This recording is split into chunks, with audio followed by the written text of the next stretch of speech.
Ազգային ժողովի հարգարժան փոխոսնակ, հարգելի գործընկերներ, սիրելի քաղաքացիներ։ 5 տարվա ընթացքում կառավարությունը իրականացրել է մի շարք բարեփոխումներ մեր պետության հասարակական, սոցիալական, քաղաքական ոլորտներում։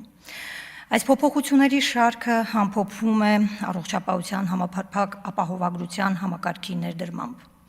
Այդ նպատակով բյուջեում նախատեսված է 2026 թվականի համար 127 միլիարդ դրամ մեր հայրենակիցների առավել խոցելի խմբերի առողջապահության ապահովագրումը ֆինանսավորելու համար։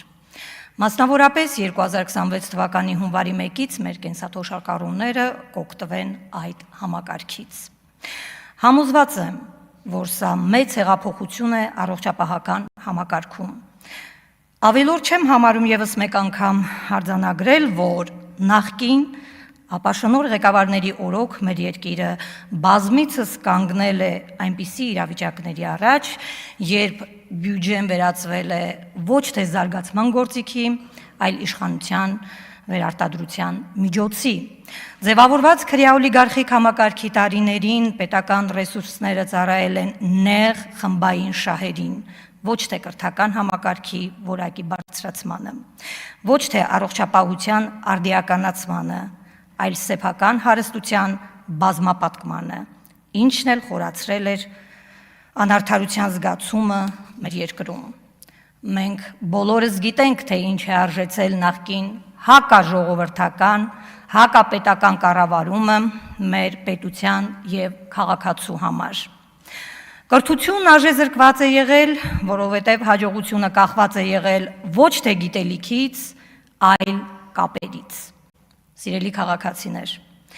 մոտենում է 300 դպրոց եւ 500 մանկապարտեզ ծրագրի ավարտական փուլը եւ 2026 թվականին բարեհաջող կամփոփվի այդ ծրագիրը եւս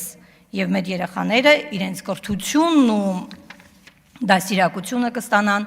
ժամանակի պահանջներին համապատասխան կրթօջախներում։ Եվ այսօր այս առաջընթացի փոփոխությունների ֆոնին նախկին ղեկավարները միմյանց հերթ չտալով փորձում են սրբագրել իրենց կառավարման անփառունակ տարիների մութ էջերը։ Փորձում են ստվեր գցել լեգիտիմ ժողովրդի վստահությունը վայելող առաջնորդի հեղինակության վրա։ Իհարկե, դա ձեզ չի հաջողվել, չի հաջողվի,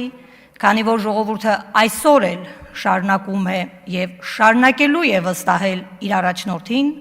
Հայաստանի Հանրապետության վարչապետ Նիկոլ Փաշինյանին, կրթության բովանդակային բարեփոխմանը, բովանդակային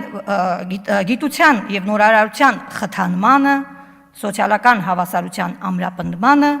եւ արդար պետական համակարգին։ Շնորհակալություն։ Չմոռանաք հավանել տեսանյութը եւ բաժանորդագրվել Civic AM-ի YouTube-յան էջին։